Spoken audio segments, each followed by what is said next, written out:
Welcome to this explainer. Today, we're doing something wild. We are going to compress literally a million years of history to figure out exactly how the United Kingdom was built. We're going to travel all the way from the era of prehistoric hunter-gatherers right up to the modern digital age. It's honestly a fascinating question. Think about it. How did a land that the early Roman Empire actually dismissed as a mere legend, literally just a frozen, isolated rock at the edge of the known world, how did that transform into an empire where the sun never set? So here is our chronological roadmap for today.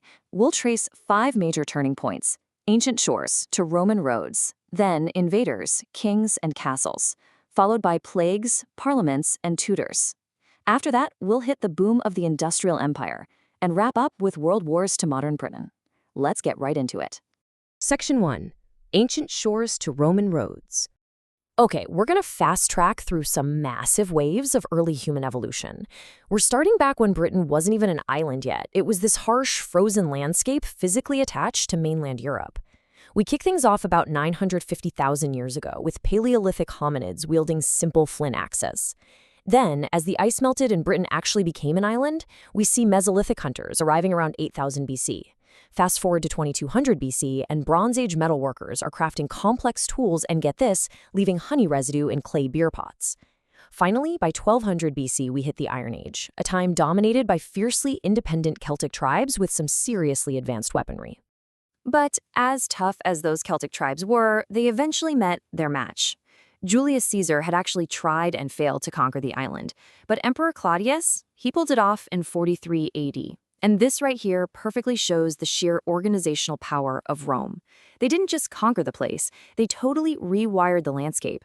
They brought in new taxes, established a little settlement called Londinidium, which, you guessed it, is modern-day London, and laid down these vast paved trade roads. Actually, fun fact, modern British highways still trace those exact same routes today.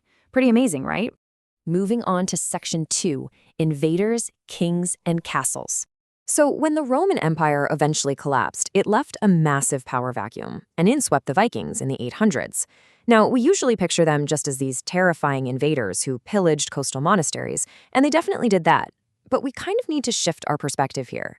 They didn't just pillage, they settled down and integrated heavily with the Anglo-Saxons. They left a huge cultural footprint. In fact, they gave us foundational English words that we use every single day. I'm talking about words like sky, ugly, husband, gift, egg, Thursday, law, and wrong. All of those stem directly from the Vikings. Wild, right? Then came a year that changed everything. 1066. The Normans arrived, and William the Conqueror brutally reorganized society from the absolute top down. He implemented this super strict feudal step system. Basically, the crown grabbed a quarter of the land, the church took another quarter, and the rest was handed out to loyal nobles and knights. And at the very bottom, the Anglo-Saxon locals. They were stripped of their wealth and completely reduced to peasant farmers, forced to work the land for their new Norman lords. All right, Section 3, plagues, parliaments, and Tudors. As we move into the late Middle Ages, the population faced some devastating crises that really shook up that strict social hierarchy we just talked about. In the 14th century, the Black Death struck. It wiped out an estimated 1.5 million Britons. It was an absolute, unimaginable tragedy, with unburied bodies literally left in the streets. But it had a really unexpected economic side effect. It drastically reduced the workforce, which ironically gave the surviving peasants a ton of sudden leverage. Because their labor was now so desperately in demand, they started demanding better wages and the right to move around. This actually sparked historic revolts against the ruling class. So, out of all this unrest and royal tyranny, real structural change was born. Let's rewind slightly to 1215. A tyrannical King John had been forced to sign the Magna Carta, basically agreeing that, hey, even the crown has to follow the rules. This pivotal moment was a game changer. It laid the groundwork for the very first parliaments, where elected representatives eventually began speaking on behalf of the commoners. It essentially established the democratic legal structures that are still actively used all over the globe today. Even with those legal shifts, the social divide remained incredibly wide. And there's a really deep irony when you look at the diets of the Tudor and Stuart eras. The wealthy were dining on these rich meats, sweet desserts, and lots of wine, which actually caused a massive surge in diseases of affluence, like gout and diabetes. Meanwhile, the poorer peasants were just trying to survive on simple preserved crops, things like legumes, beans, lentils, and salted fish. It's kind of crazy, but that simple peasant diet, born out of sheer necessity, naturally bypassed those specific illnesses completely.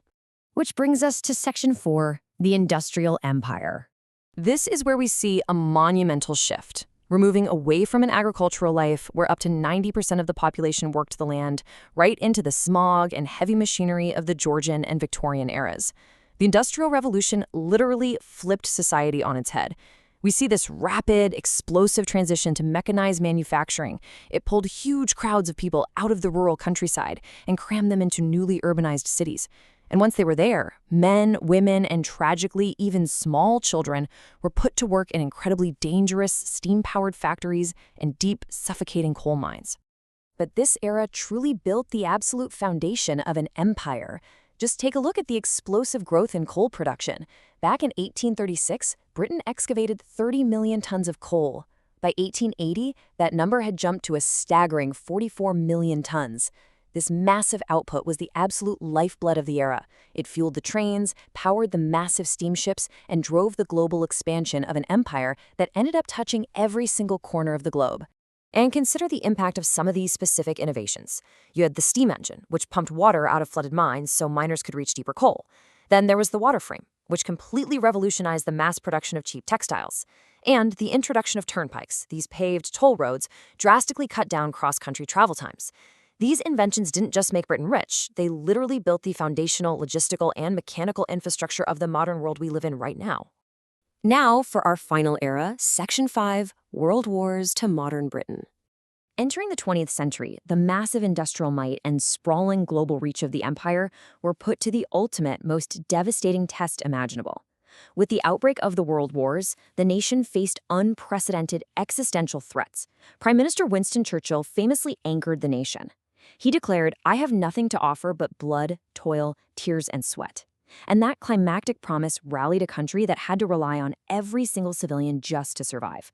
We're not just talking about soldiers on the front lines. It was female factory workers manufacturing munitions and everyday civilians drafted to mine coal or dig tunnels.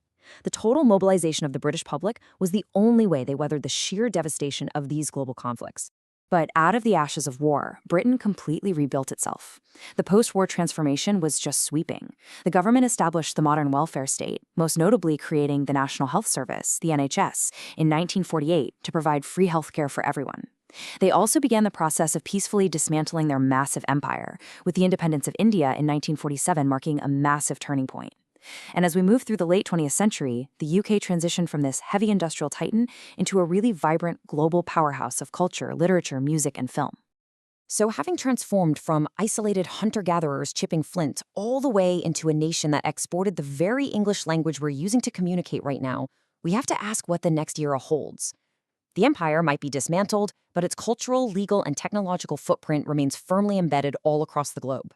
As our world continues to rapidly change, how will the legacy of the United Kingdom shape the next 1,000 years?